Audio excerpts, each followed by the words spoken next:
Fala galera, e aí, tudo bem com vocês? Bom, espero que sim. Seja muito bem-vindo ou bem-vinda mais uma vez no nosso canal. E hoje nós vamos falar sobre a segunda lei de Ohm. Pessoal, é importante lembrar, se você ainda não viu a primeira, nós temos um vídeo sobre a primeira lei de Ohm. Dá uma assistida lá, por favor. Galera, e claro e evidente que se você gostar desse vídeo, não se esqueça de se inscrever no canal, ativar as notificações e compartilhar com seus amigos que talvez eles também possam estar precisando.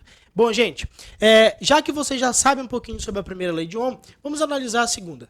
Lembre-se que na primeira, a DDP e a corrente eram grandezas diretamente proporcionais e a resistência era um fator constante. Agora nós vamos analisar quem é que pode automaticamente mudar essa resistência. Quais são os fatores que vão influenciar nessa resistência? Gente, o primeiro fator aqui é o comprimento do fio. Perceba que você tem dois fios aqui metálicos, tá? Vamos supor que eles sejam do mesmo material, só que eles estão com comprimentos diferentes e mesma área. Só que, Renan, esse comprimento altera na resistência? Altera.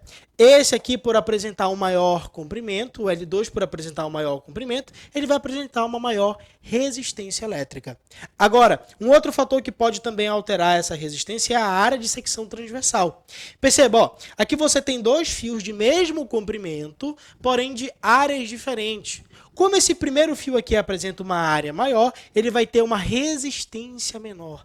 Ah, prof, então quer dizer que área e resistência são inversamente proporcionais. Perfeito. Então vamos concluir uma coisinha aqui comigo, preste atenção. Resistência e comprimento são diretamente proporcionais. Portanto, eu posso dizer o seguinte, ó, que quanto maior for o comprimento do fio, automaticamente maior vai ser a resistência elétrica. Agora, se você diminui o comprimento do fio, você vai ter que diminuir a resistência elétrica. A resistência elétrica diminui, digamos assim.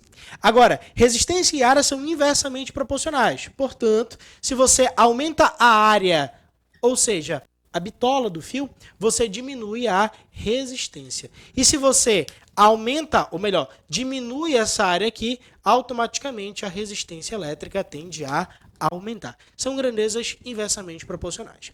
Bom, conhecendo o comportamento matemático das grandezas inversas e diretamente proporcionais, a gente pode equacionar essa segunda lei de Ohm. De que forma, prof? Assim, ó, preste atenção. Quando duas grandezas são diretamente proporcionais, elas formam entre si uma divisão. Por exemplo, olha lá, resistência e comprimento não estão se dividindo bem aqui? Beleza. Agora, quando elas são inversamente proporcionais, elas formam entre si uma multiplicação. Tá aqui, ó, resistência e área. Renan, eu lembro que tem que ter uma constante no problema quando você tem grandezas direta e inversamente proporcionais. Perfeito. Percebam o seguinte aqui, ó. A nossa constante vai ser justamente o que nós vamos chamar de resistividade. E, professor, conceito novo na área. Exatamente. A resistividade está intimamente ligada com o material de que é feito aquele fio. Por exemplo, você pode ter um fio feito de cobre e um fio feito de prata. É a mesma coisa? Não, você tem características diferentes. Ah, Renan, então quer dizer que esse ρ, né, que é ali a resistividade, está ligado com a característica do material. Exatamente. Vamos só analisar aqui o seguinte, olha lá. Se você pega esse comprimento e passa multiplicando, essa área dividindo, você vai equacionar a segunda lei de Ohm dessa maneira bem aqui, ó. R é igual a ρ L sobre A. A famosa... não vou falar, equação da rola, né? Desculpa, mas é assim que a galera costuma gravar. Ah, professor, gostei. Que bom que você gostou. Olha só, preste atenção agora no que a gente vai fazer. Eu quero que você tome muito cuidado com a unidade da resistividade no sistema internacional. Percebam o seguinte, ó. Resistência elétrica é medida em ohm. A gente aprendeu na nossa última aula da primeira lei de Ohm, beleza? Área no sistema internacional é medida em metro quadrado, aqui embaixo. Ó. Então, metro quadrado bem aqui. Todo mundo dividido pelo comprimento. O comprimento é medido em metro. Então, bota o metro bem aqui. Pronto, tá aí. Gente, posso ou não posso simplificar aqui, ó? Metro com metro. E aí vai sobrar quem aqui, galera? Vai sobrar ômega, que é ohm, né? Vezes metro. Pronto.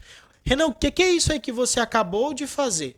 Eu acabei de mostrar para você qual é a unidade no Sistema Internacional de Medidas da resistividade. Tudo bem? Beleza? Agora uma pergunta importante que pode aparecer. Prof, a temperatura pode alterar na resistência? Pode. E ela vai alterar tanto a resistência quanto a resistividade. A gente vai já ver alguns materiais que têm essa característica aí. Não sai daí que eu vou só apagar o quadro e já volto. Alô, voltei só para a gente finalizar essa segunda parte. Preste muita atenção aqui. Bom, eu quero que você analise comigo aqui o que você tem a resistividade em função da temperatura em um gráfico. Perceba que algumas soluções eletrolíticas, conforme você aumenta a temperatura, essa resistividade diminui. Tudo bem? Beleza. Agora, algumas ligas metálicas. Quando você aumenta a temperatura, a resistividade fica todo o tempo constante. E agora o que interessa mais para a gente? Metais puros. Quando você aumenta a temperatura, a sua resistividade também aumenta. Renan, o que isso vai acarretar? Preste atenção. Se as condições geométricas, que são condições geométricas, prof, do fio, comprimento e área ficarem constantes, resistividade e resistência são diretamente proporcionais. Em outras palavras, com o aumento da temperatura em metais puros, você aumenta a resistividade. Então, se a resistividade aumenta, a resistência também vai aumentar. Deu para entender?